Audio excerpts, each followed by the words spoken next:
Szanowni Państwo, jesteśmy w tej chwili w Rzeszowie razem z panami prezydentami. Wróciliśmy z Kijowa, z Ukrainy. Za chwilę pożegnamy się i każdy z nas wróci do swoich normalnych, codziennych zadań w swoim kraju. Przede wszystkim chcę bardzo podziękować panom prezydentom, kolegom moim, naszym sąsiadom z państw bałtyckich za tą bardzo ważną wspólną wizytę w Kijowie. Myślę, że żaden z nas nie ma wątpliwości co do wartości tej wizyty, tej naszej obecności tam, tego spotkania z prezydentem Zełenськim, z jego współpracownikami, tej rozmowy, którą przeprowadziliśmy. Mamy nadzieję, że nasza obecność była też dla wszystkich obrońców Ukrainy takim widomym znakiem wsparcia, bo na tym ogromnie nam zależało. Mamy nadzieję też, że ten głos z Kijowa, który wczoraj wszyscy razem w piątkę z panem prezydentem Zełenськim daliśmy, został usłyszany na świecie, bo rzeczywiście Ukraina walczy niezwykle bohatersko o swoją wolność, niepodległość, suwerenność. Ukraińcy krwawią się codziennie, odpierając napaść Rosjan, ale potrzebują wsparcia. Są niezwykle dzielni, są bohaterscy, ogromnie ponoszą straszliwe straty. Rosjanie mordują kobiety i dzieci, gwałcą, burzą domy.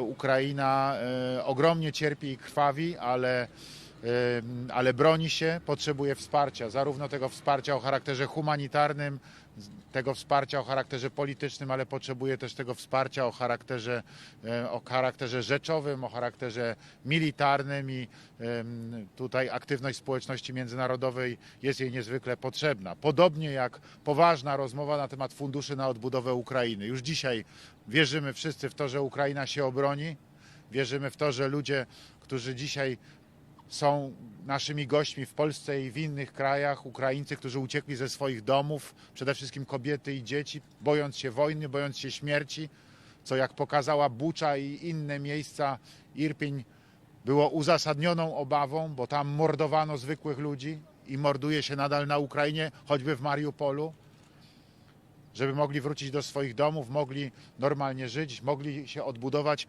potrzebują wsparcia. To wsparcie finansowe musi dać Unia Europejska, to wsparcie finansowe dla Ukrainy musi dać świat i wierzę w to, że sprostamy jako społeczność międzynarodowa temu zadaniu. Jeszcze raz bardzo dziękuję panom prezydentom. Dziękuję bardzo.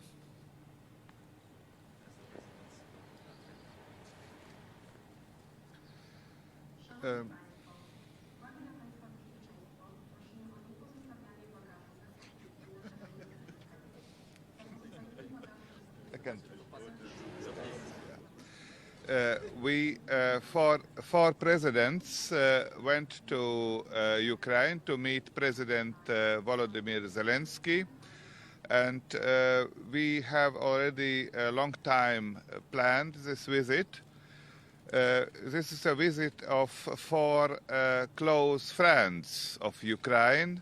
Our states always supported Ukrainian interests and Ukrainian demands because Ukraine is fighting for the independence and democracy, and in the same time Ukraine is fighting also for Europe. Our duty is to support Ukraine. We are doing so. We are giving, as Latvia, considerable military help to Ukraine. We are supporting Ukraine's demand to become candidate status of the European Union, and we, as member of NATO, we are supporting a strong military help of member states of NATO to Ukraine. We saw with own eyes Russian atrocities which they committed in Ukraine, and we think that the responsible should be brought to international courts in order to punish them, because such war crimes could not be tolerated by the international community. The International Criminal Court has already started the investigations, and there are also proceedings before the International Court of Justice in Hague. And I support also the idea to establish a special tribunal like Yugoslavia tribunal 20 years ago, a special tribunal on Russian war, aggressive war against Ukraine. So we expressed our full solidarity with the people of Ukraine, with the government of Ukraine, with President Zelensky, and we will continue our close friendship and support for Ukraine. Thank you.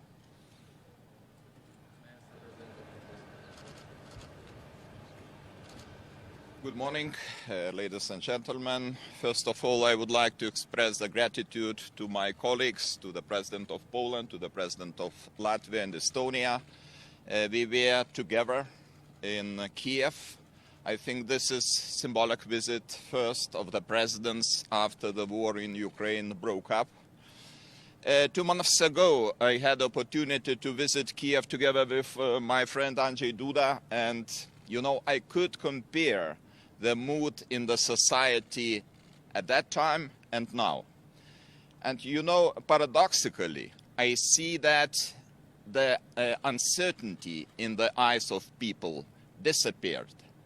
There was an uncertainty 2 months ago about the plans of the enemy, ambiguity of those plans, and now everybody in Ukraine knows what to do.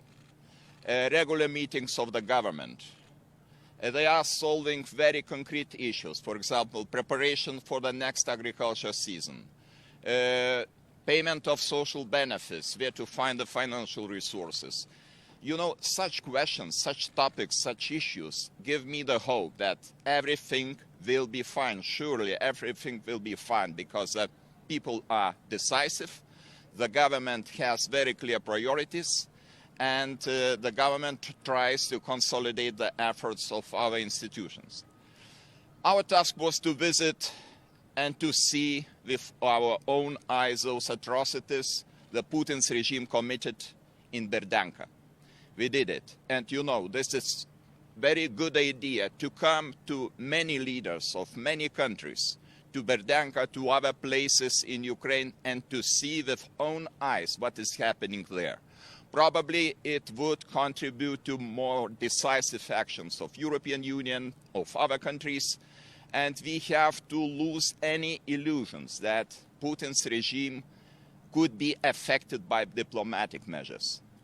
Just actions, and very decisive actions. First of all, sanctions. We have to introduce much stronger sanctions and not to stay the halfway. We have to give very clear perspective on the European, clear perspective for Ukraine regarding the European integration. We did it in Versailles, but it's not enough. We have to send even stronger signals regarding the perspective of this country in the European Union. And of course, other issues which are extremely important, military support. In the short run, this is priority number one. Military support, all our countries contributed very much from the very beginning. Lithuania was among the first to deliver Stinger weapons to Ukraine. We were among the first to cut any ties and to import the energy resources from Russia, followed by other countries too. But I pretty much believe that we can do much more if we are together. Bilaterally we can do a lot, but together we can do even more. So this is my message, and I really appreciate courage and decisiveness of Ukrainian nation. And this is a good example for all of us. Thank you.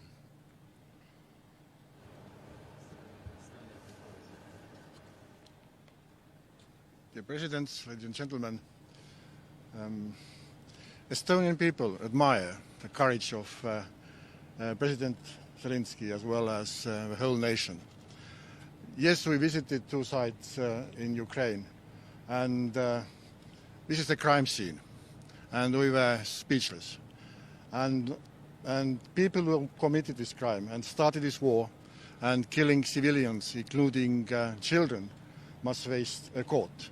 And at this very moment, prosecutor of international crime court is already present in Ukraine.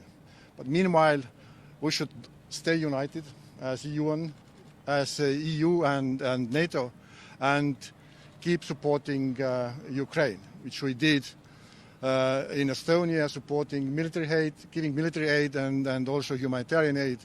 And we are continuing to do so and to encourage our partners and our allies to do the same, because this is the way to end this horrible war, to support Ukraine with mostly with military aid. Thank you very much.